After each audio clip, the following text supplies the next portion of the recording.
Within the Pokemon fandom, plushes were not an area that I delved too deeply into. I would pick up one every now and then of maybe a favorite I had. I picked up a Magikarp and an Alolan Sandshrew Vulpix when I was at Worlds in Anaheim, but they never really got my interest all that much, and that is until the My 151 set came out, which was every single Pokemon in Gen 1 gets a plushie. So unlike before, if your favorite isn't really one of the most popular ones, you now had access to a plush of that Pokemon, which is pretty exciting for me because a lot of my favorite Pokemon are more obscure or underused, not as popular, a lot like the channel mascot, Shuckle. But even after My 151 came to the US, which here this set was called Sitting Cuties because they're all uniformly sitting in a similar fashion. But even when it hit the US, I didn't pick any of them up. I only have a few favorites from Gen 1. I really like Rhydon, Scyther, Slowbro. But earlier in the year when I saw that My 251 had released in Japan and all Gen 2 Pokemon now have plushes, I pretty much had to give in and say I'm going to order a lot of these because most of my favorite Pokemon are from Generation 2. Generations 2 and 5 hold most of my favorite Pokemon, and I have so many from Gen 2, I just said, yeah, all of these look really nice and uniform sitting on a shelf together because they're all in a similar pose. They're all the same size, and so having these lined up would just be fantastic. Next month, I'll be traveling to Tokyo, and one of the things I intended to do on that trip was to visit a Pokemon Center and just buy all of these to bring back and do a video on. But last week, the English Pokemon Center site updated with the Sitting Cuties Part 2, which is My 251, and all the Gen 2 plushes, so I immediately ordered a bunch of them.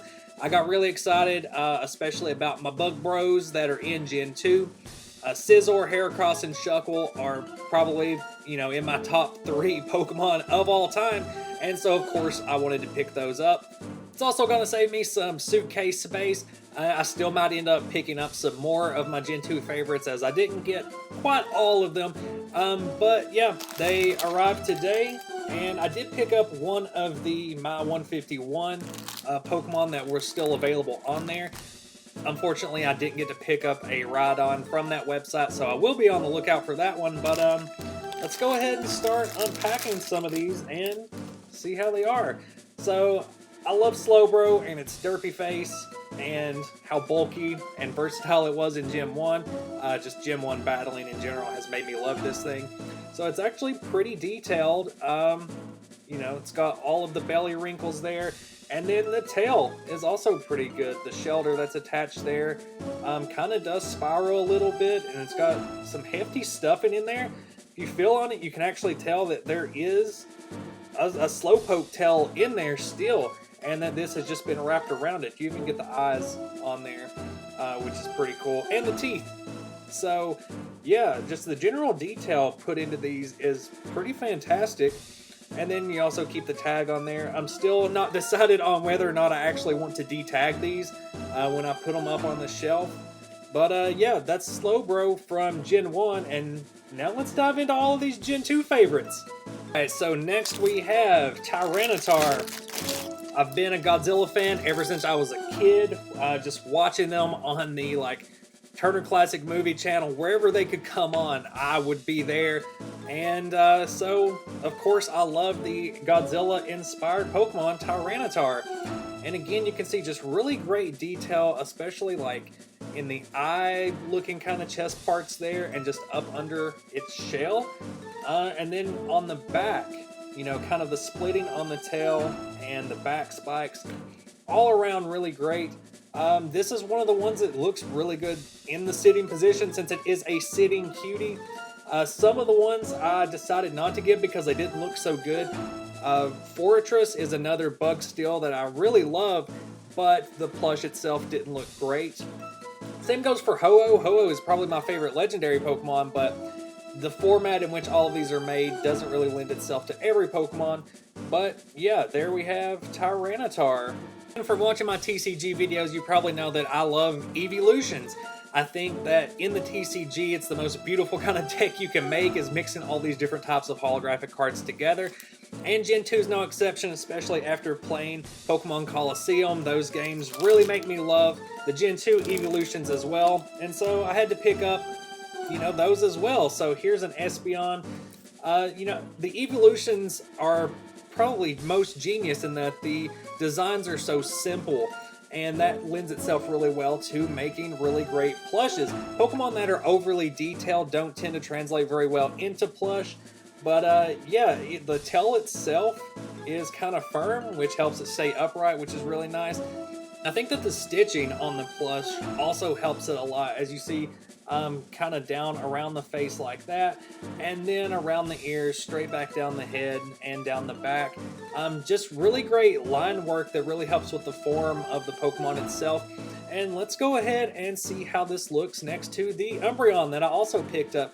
So they make a great set sitting next to each other. I like that the Espeon's kind of smiling and the Umbreon has got kind of just a blank stare on its face. Just the color compositions of these two are great. Looking more specifically at the Umbreon, again, it's got really great fluff or padding, I guess, in the ears and the tail, which kind of help them stay straight. As far as the plush itself, the same kind of stitching on this Umbreon, and they sit really well, so they're really balanced, even though the ears on both are pretty top heavy and does make it difficult to stand up. So sitting next to each other, they look great. Individually, they are also just great, well-made plushes. And as I talk about each of these, I'm actually going to put them on the shelf behind me to display so you can see how they look kind of in a display position sitting down. I've got Slowbro way up there on the top next to my manga box sets, but I'll tilt that back down towards the Umbreon and Espeon. But let's move on to my Bug Bros, my all-time favorites. And let's start with Scizor. This is one that I had kind of worried about because it's one of those Pokemon that does have more detail to it in its claws and its wings. And so I was worried that this plush was going to come out a little wonky because of the details and not actually look all that great in a sitting position, since I had never seen a sitting Scizor before. But just getting a closer look in there, the details on the face are pretty great, and the claws actually came out really well. I think the claws are a little heavy to try to help anchor it down, since the wings on the back would make it kind of fall over from the back. But the wings themselves have this kind of shine to them. I'm not exactly sure what kind of material that is. But the detail in them is pretty nice, pretty true to the original design of Scizor. So, as I did guess, the legs do look a little strange. That's really hard to see there. So they're a little short, which I'm assuming is to help kind of position it better. If you did like big bulky legs, it probably wouldn't have held up very well. So just resting in the palm of my hand there, you can see that it does sit pretty well. It does look awkward, but the look on its face does really help that. So, one of my all-time favorite Pokemon. As a plush, it is a little bit awkward, but let's move on to the next. I do a Gen 2 playthrough. I always stop early game to headbutt trees and get a Heracross because I just love this Pokemon so much. To me, Heracross kind of embodies what Pokemon is and what it was designed to be when it was originally conceived. It's because the creator loved collecting bugs and gathering beetles to fight each other. And that's exactly what Heracross is. It's a fighting bug, a fighting beetle. And early game especially, because it is a little bit of a rarity if you don't know about headbutting trees and how to find the exact tree with Heracross in it. You can just run through early game and horn attack everything. So I really love this thing. The plush has got its arm in a salute for some reason. I'll probably just leave it that way. But yeah, I need to straighten out a couple of the details on it, like the little antennae there. But yeah, it's actually a really well-made plush, and I really like it. I love that they used some of the seams to actually make the shell work there. You can see it on the back too, where its wings would normally pop out. So a really great detail there. This is one that it's really just kind of egg-shaped, and you know, as you squeeze it there, you can kind of feel the heft and the beans in there. It's a little heavier on the bottom to keep it from toppling over like an egg would, but the position it's sitting in is actually pretty fun.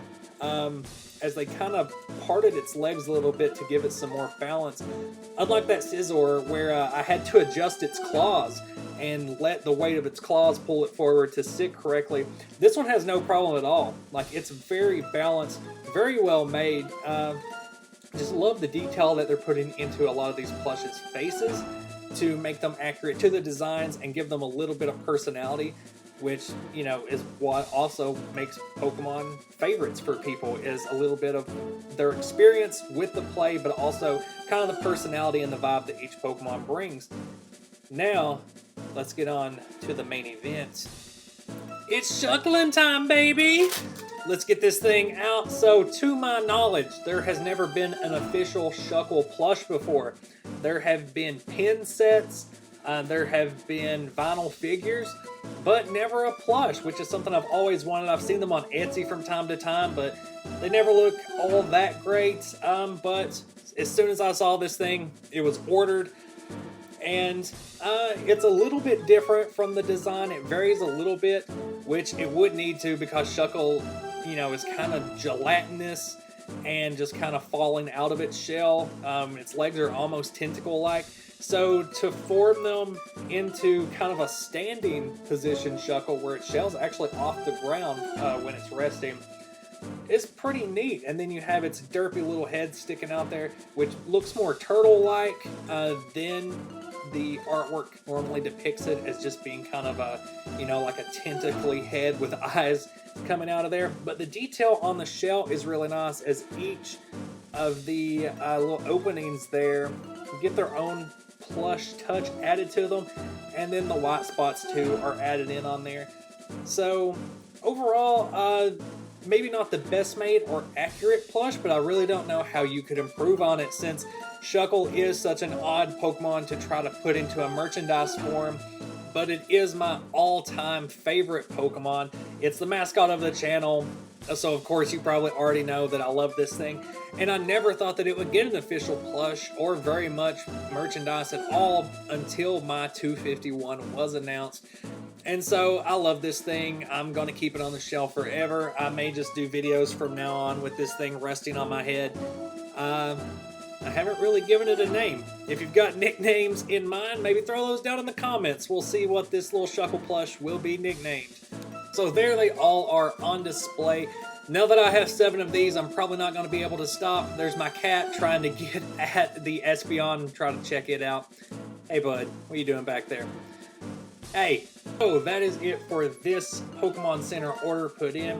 You know, like I said, I will be visiting some Pokemon Centers coming up next month, so I will probably try to pick up some more of these. Now that I have 7 of them, I probably won't be able to stop with the collecting, so I definitely want to pick up some of the Gen 1 plushes from the Sitting Cuties that I missed, like Rhydon, Parasect, Scyther, and maybe pick up a few more Gen 2 as well. I might go ahead and finish the Evolutions and get the 3 Gen 1s.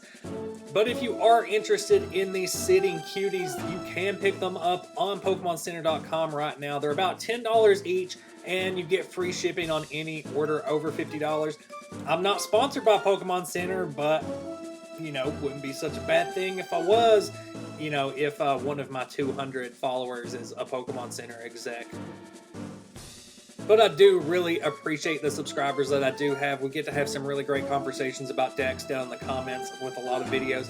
So if you want to follow, go ahead, like and subscribe. I post, you know, a deck video about every 2 weeks with some other merch or Pokemon news mixed in. If you want to follow me on Instagram, you can find me at DrunkShuckle, where I post about Pokemon stuff as well, as you may have guessed. Let me know down in those comments if you collect any kind of Pokemon plush, if you have any suggestions for me that I might like based on my reactions to these in this video. Do you have any favorites from the my 151 or my 251 that you want to pick up yourself? Let me know down in the comments, and look forward to the next video where I might be looking at some new merch or a deck.